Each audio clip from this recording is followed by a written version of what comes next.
என்ன பீட்டர், என்னாச்சு? சாராய லாரி எல்லாம் புறப்பட்டாச்சு.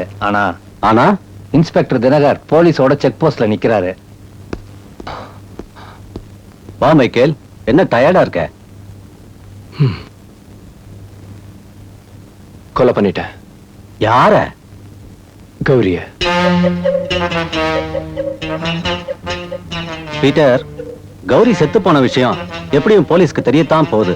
நீ என்ன பண்ற, நீயே போலீஸ்க்கு போன் பண்ணி கௌரி செத்து போன விஷயத்த சொல்லிடு. பீட்டர், கௌரியோட பணத்தை தூக்குல தொங்க விட்டுடு.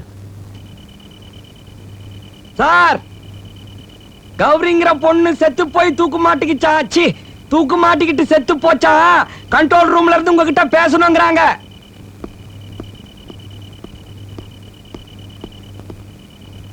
Hello, inspector Dinakar speaking. Okay, நான் உடனே கிளம்பி வரேன். சார், நான் அங்க வந்து ஏதாவது தடைங்கடையும் கண்டுபிடிச்சுன்னா எனக்கு இன்ஸ்பெக்டர் போஸ்ட் கிடைக்கும். எல்லாரும் என்னையும் சார் சார்னு கூப்பிடுவாங்க சார்.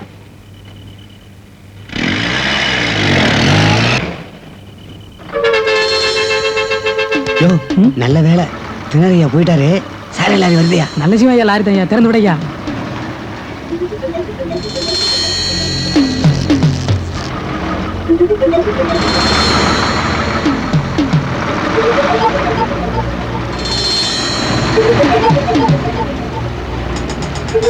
சார், என்ன பாஸ்போர்ட் சைஸ்ல ஒரு போட்டோ எடுத்து கொடுங்க சார். என் பொண்டாட்டி ரொம்ப ஆசையா கேட்டா. எடுக்க மாட்டீங்களா? ஏட்டு சொன்னா எடுப்பீங்களா? இன்ஸ்பெக்டர் சொன்னா எடுப்பீங்க. Dead body. நிச்சயம் கொலைதான் நடந்திருக்கு. இந்த கேஸ துப்பறிஞ்சு உண்மையை கண்டுபிடிச்சு நான் இன்ஸ்பெக்டர் ஆகல, என் பேரு சண்முக சுந்தரம் இல்ல. Got it. Got it. Sir, கண்டுபிடிச்சிட்டேன். தடையம் கச்சிச்சு. ஏயா சிரிக்கிற? தடையத்தை இங்க வச்சுக்கிட்டு அங்க தேடினா எப்படி சார்?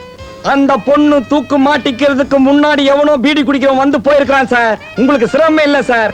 பீடியோட பிராண்ட் கூட ராம்சேட் சொக்கலால் பீடி. நான் இன்ஸ்பெக்டர் ஆயிடுவேனா சார்? சார், அது நான் பிடிச்சு போட்ட பீடி சார். யோ, போட்டோவும் எடுக்க மாட்டேங்கிற, என்ன இன்ஸ்பெக்டர் ஆகவும் விட மாட்டேங்கிறிய. ஏன் வம்பு பண்ற? இந்த கேஸ்ல நான் எப்படிதான் துப்பறிய போறணும்? போறான் பார், அவனும் அவன் பணம் கொட்ட நார்த்தலையும். கோவிந்தா, யார் யாருக்கோ வழி காட்டுற, எனக்கு ஒரு வழி காட்ட மாட்டியா? சொல்லு கோவிந்தா, சொல்லு.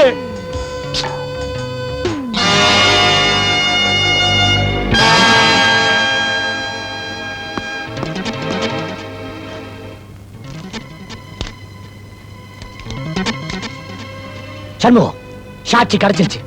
யாரை இத்தனை நாள் சட்டத்துக்கு முன்னாடி குற்றவாளி நிரூபிக்க முடியலையோ அவனை குற்றவாளி நிரூபிக்க சாட்சி கிடைச்சிருச்சு. ஐயோ கோவிந்தா, உன்னை கோவிந்தான்னு கூப்பிட்டது நானு. கடைசியில டைரிய தூக்கி அவர் கையில கொடுத்துட்டிய. தினகரன் சார், நான் கோவிந்தான்னு கூப்பிட்டதுக்கு அப்புறம் தான் நீங்க கோவிந்தம் போட்டாவை திரும்பி பாத்தீங்க. அதனால கவர்மெண்ட்ல சொல்லி எனக்கு ஒரு ஸ்டாராவது தயவு செஞ்சு தர சொல்லுங்க. என்ன சிங்கிள் ஸ்டார் சண்முகன் எல்லாரும் கூப்பிடட்டும். பரவாயில்ல, இந்த தடவை தடயத்து கிட்ட வரைக்கும் வந்துட்டேன். அடுத்த தடவை தடயத்தையே கண்டுபிடிக்கிறேன்.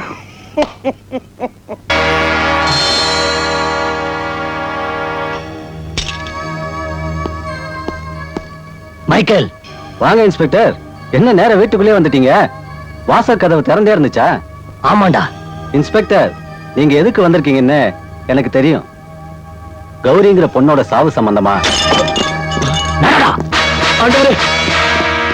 என்ன நல்ல சமயம் இப்படி எழுதிட்டு போறான்? நாம எதிர்பார்த்தது தானே.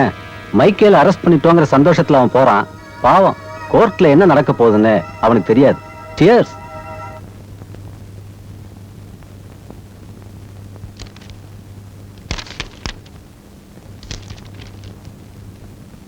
மை லார்ட், டைரியில் எழுதப்பட்ட அனைத்தையும் உண்மை என நான் ஒப்புக்கொள்கிறேன். அதே நேரத்தில் கௌரியை பற்றி சில உண்மைகளையும் இங்கு நான் கூற விரும்புகிறேன். கௌரி பணத்திற்காக பல பெரிய மனிதர்களுடன் தொடர்பு கொண்டவள். அவள் தொடர்பு கொண்ட ஒவ்வொரு நபருக்கும் ஒரு டைரி உண்டு. மற்ற டைரிகள் மறைக்கப்பட்டு என் கட்சிக்காரரான மைக்கேல் சம்பந்தப்பட்ட டைரி மட்டுமே இந்த கோர்ட்டிலே ஒப்படைக்கப்பட்டிருக்கிறது. மேலும் எனது கட்சிக்காரர் மைக்கேலால் கௌரி நிச்சயமாக கர்ப்பம் அடைந்திருக்க முடியாது. ஏனென்றால் மைக்கேல் 6 மாதத்திற்கு முன்பே குடும்ப கட்டுப்பாடு செய்து கொண்டவர்.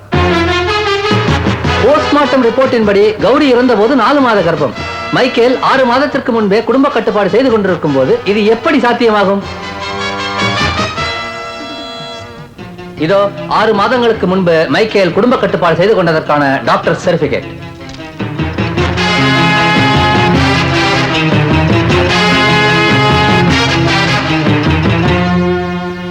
குற்றம் சாட்டப்பட்ட மைக்கேல் 6 மாதத்திற்கு முன்பே குடும்ப கட்டுப்பாடு செய்து கொண்டார் என்பது டாக்டர் ரிப்போர்ட் படி சந்தேகத்திற்கிடமின்றி நிரூபணமாகிறது.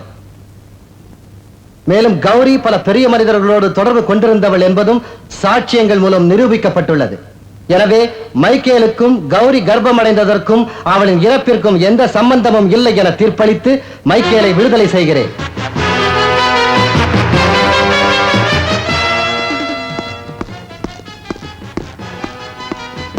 தினகர் சார், கொஞ்சம் நில்லுங்க. அன்னைக்கு என்னமோ பெருசா என்ன வீராப்பா அரெஸ்ட் பண்ணீங்களே, இன்னைக்கு என்னாச்சு பாத்தீங்களா? நீ சாட்சிகளை புடிச்சிட்டு தான் தப்பு பண்ணவங்களை அரெஸ்ட் பண்ணுவ. நாங்க சாட்சிகளை ரெடி பண்ணிட்டு தான் தப்பே பண்ணுவோம். இத நீ புரிஞ்சுக்க மாட்டேங்கிறியே. எத்தனை நாளைக்கு தான் நீ இப்படி எங்க கிட்ட அவமானப்படுவ? பேசாம எங்க வழிக்கு வந்துட. உனக்கும் சந்தோஷம், எங்களுக்கும் சந்தோஷம்.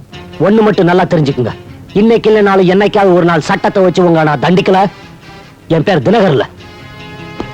அடிப்பட்ட பாம்பு இப்படிதான் சீரும். எங்க எந்த தியேட்டருக்கு போறோம்? அதாண்டி பணமா பாசமா ஓடுது அந்த தியேட்டருக்கு போறோம். அந்த படத்துல அப்படி என்னங்க இருக்கு? இழந்த பயம் செக்க செவந்த பயம் அது தேனா டொய்க்கும் பா. யாரு அது சைக்கிள்ல லைட் எல்லாம் போறது? இறங்கியா. யாருங்க நீங்க? என்ன பார்த்தா யாருன்னு கேக்குற? நான் தான் ஏட்டு ஏகாம்பரம். ஓஹோ, புது ஏட்டா. எந்த ஸ்டேஷன்ல இருக்கிறீங்க? ரேடியோ ஸ்டேஷன்ல. குத்திப்பிடும் குத்தி. தப்பு பண்ணிட்டு என்கிட்ட அட்ரஸ் வர கேக்குறியா? இன்ஸ்பெக்டர் யாருக்காரு போய் பேசு. இன்ஸ்பெக்டர் ஐயா எங்க இருக்கிறாரு? அதோ பார். அம்மாடியே கொஞ்சம் புடிச்சுக்க வண்டிய.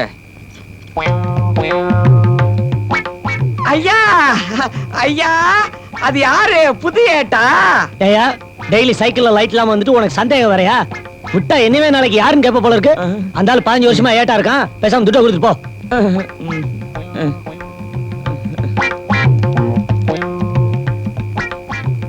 இந்தா சார், இதுல 50 ரூபாய் இருக்குது. சார், எனக்கு ஒரே ஒரு சந்தேகம். என்னையா?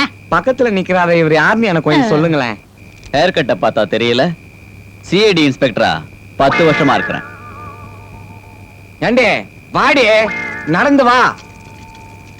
ஏங்க, உங்களுக்கு உங்க டிபார்ட்மெண்ட்ல யாரையுமே தெரியாதா? ஆமாண்டி, எனக்கு ஒண்ணும் தெரியாது. என் குழந்தைய தெரியாது. ஏன் எனக்கு என்னையே தெரியாது. புதுசு புதுசா வந்து எவ்வளோ என்ன குழப்பறானுங்களே.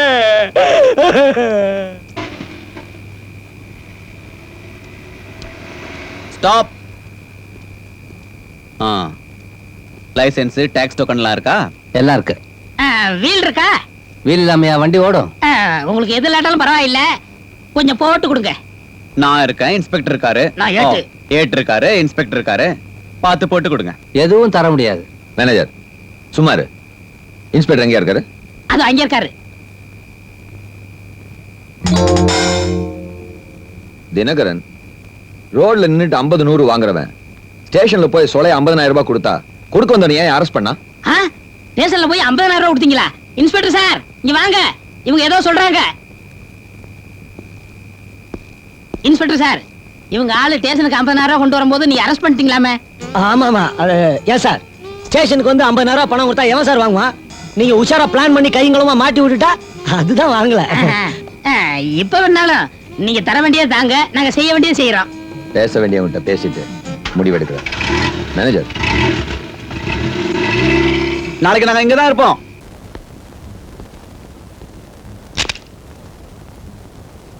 வா சர்மா, என்ன விஷயம்? இன்ஸ்பெக்டர் தினகரன் லஞ்சம் வாங்கினத மறுபடியும் நம்மள முட்டாளாக்க பாக்குறானா? ஸ்டேஷன்ல போய் 50,000 ரூபாய் பணம் கொடுத்ததுனால தான் அவன் வாங்கலையாம். இப்ப பணம் தந்தா கூட நமக்கு எந்த உதவியும் செய்ய தயாரா இருக்கேன்றான். சரி, இந்த தடவை அவனை நம்ம இடத்துக்கு வந்து பணத்தை வாங்கிக்க சொல்லு. சாராய லாரி வர நேரத்தையும் சொல்லுவோம். நம்மால அவன் வீட்டுக்கு அனுப்பு. இதுலயே ஏதாவது பிரச்சனைன்னா அவன் கதை என் கையால் தான் முடியும். இது இந்த துப்பாக்கி மேல சத்தியம்.